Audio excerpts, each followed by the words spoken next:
Di dunia yang sibuk kayak sekarang ini, mungkin buat sebagian besar orang, mungkin juga termasuk buat lo, nonton itu dimaknai sekedar sebagai sarana rekreasi. Nonton ya cuma buat nonton aja, seneng pas nonton, terus ya udah. Padahal sebenarnya manfaat nonton tuh bisa jauh lebih banyak daripada itu. Salah satunya adalah, nonton itu bisa ngebantu lo buat belajar mengembangkan diri lo. Kalau nggak percaya, lo bisa tanya sama orang yang sampai nulis buku judulnya Positive Psychology at the Movies. Nah, di buku itu dibahas banget bahwa sebetulnya karakterisasi pada tokoh-tokoh di sebuah film itu adalah sumber belajar yang efektif.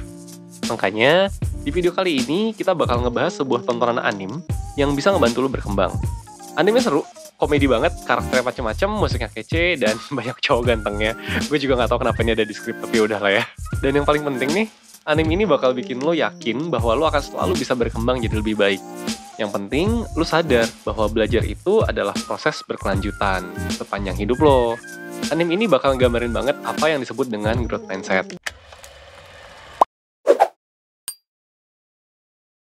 Anime yang gue deskripsiin di intro judulnya adalah Haikyuu. Menceritakan seorang tokoh namanya Hinata, anak baru SMA yang pengen banget jadi pemain voli hebat. Tapi tingginya cuma 163 cm. Tim voli SMA-nya, Karasuno, punya cita-cita buat jadi tim yang hebat juga. Tapi mereka nggak punya pelatih. Fasilitasnya pun biasa aja gitu. Mungkin waktu lu denger penjelasan singkat gue, lu mikir, wah ini tokoh utamanya pasti punya kekuatan ajaib nih, makanya ntar bisa menang semua pertandingan gitu. Well, mungkin di anime lain banyak yang cerita seperti itu, tapi tidak di anime yang Haikyuu. Di awal cerita, Hinata itu sudah diperlihatkan bahwa dia tuh langsung kalah telak main pertama kali main. Padahal itu adalah pertandingan voli pertamanya setelah 3 tahun SMP, dia nggak pernah main voli. Karena pas awal masuk, isi timnya itu cuma dia sendiri gitu. Ini juga dia bisa tanding di awal-awal, itu setelah ngajakin temen yang sebenarnya anak basket dan anak sepak bola. Saking pinginnya main voli, ya udahlah dia kumpulin aja lah atlet dari berbagai cabang olahraga gitu ya. Nah, seandainya nih, Hinata tuh nyerah gitu buat jadi pemain voli hebat, ya udah abis satu buku selesai gitu ceritanya. Tapi enggak gitu, justru sebaliknya. Habis kalah, dia tuh malah nantangin lawannya yang punya gelar King of the Court. Nah, Hinata tuh berjanji bahwa suatu saat dia bakal ngalahin lawannya ini. Selesai dari pertandingan itu, dia terus lanjut latihan. Dia jogging tiap hari, dia bahkan latihan sama tim voli perempuan. Dan gak cukup buat itu, demi bisa latihan kapanpun, dia tuh bahkan latihan sama klub voli ibu-ibu sekitar rumah. Lo kebayang gak sih ada orang mau jadi atlet, dia latihan sama siapapun, termasuk sama ibu-ibu yang lagi olahraga bersama sekitar rumah lo. Pertanyaannya adalah kenapa sih dia bisa seniat itu gitu? Kalau menurut gue, ini ada hubungannya dengan penelitian dari Carol Dweck, seorang psikolog dari Amerika. Hinata ini termasuk sama orang yang punya growth mindset. Ya gue yakin sih Carol Dweck ini nggak nonton Haikyuu gitu. Tapi Hinata adalah cerminan orang yang punya growth mindset.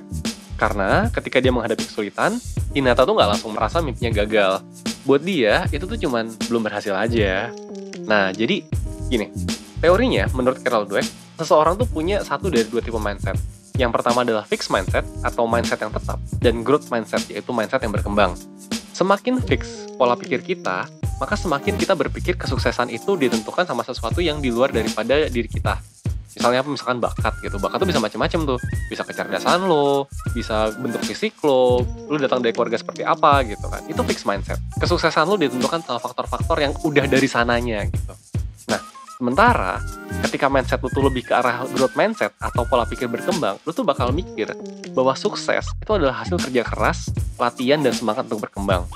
Karakteristik orang dengan growth mindset ini kelihatan banget di Hinata. Kita paham kan kalau voli itu olahraga yang biasanya orang-orang itu pada tinggi gitu.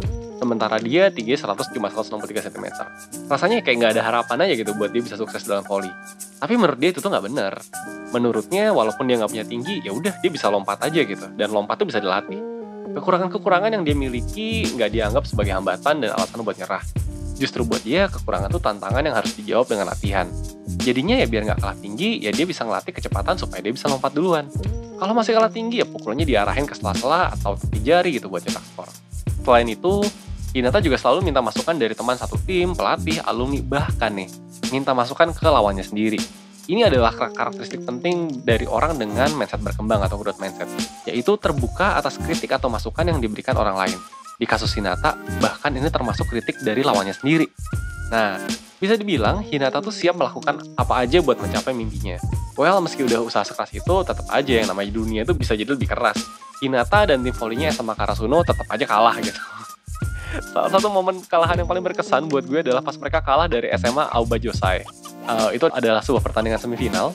Nah, waktu itu mereka udah latihan keras banget sih, sampai mereka tuh ngajakin sekolah dari provinsi lain biar bisa dapat lawan latihan yang bagus.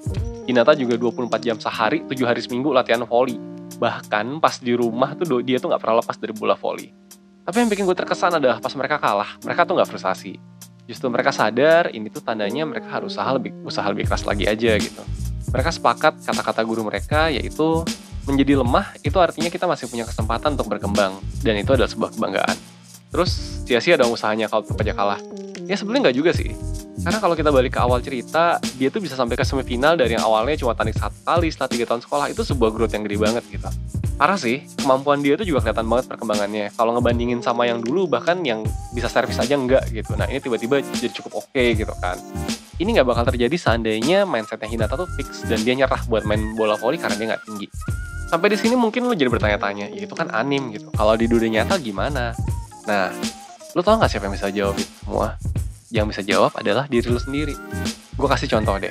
Dan gue rasa lo pasti bisa relate sama contoh-contoh ini. Mungkin di antara kalian ada anak-anak lulusan SMA yang kemarin baru aja gagal dari UTBK. Terus mungkin lo ngerasa bahwa ya udah gitu, lo gagal gitu kan. Tapi coba deh lo inget-inget. Sebelum lo masuk masa-masa persiapan UTBK lo, sebelum lo mulai belajar keras, terus lo bandingin sama lo yang ada di hari ujian ketika UTBK. Beda nggak kemampuannya? Gue yakin beda. Seberapa berbeda tergantung sama seberapa keras lo bekerja. Kalau kerja lo keras, gue rasa perbedaannya signifikan. Kalau kerja lo nggak keras, ya mungkin bedanya nggak banyak.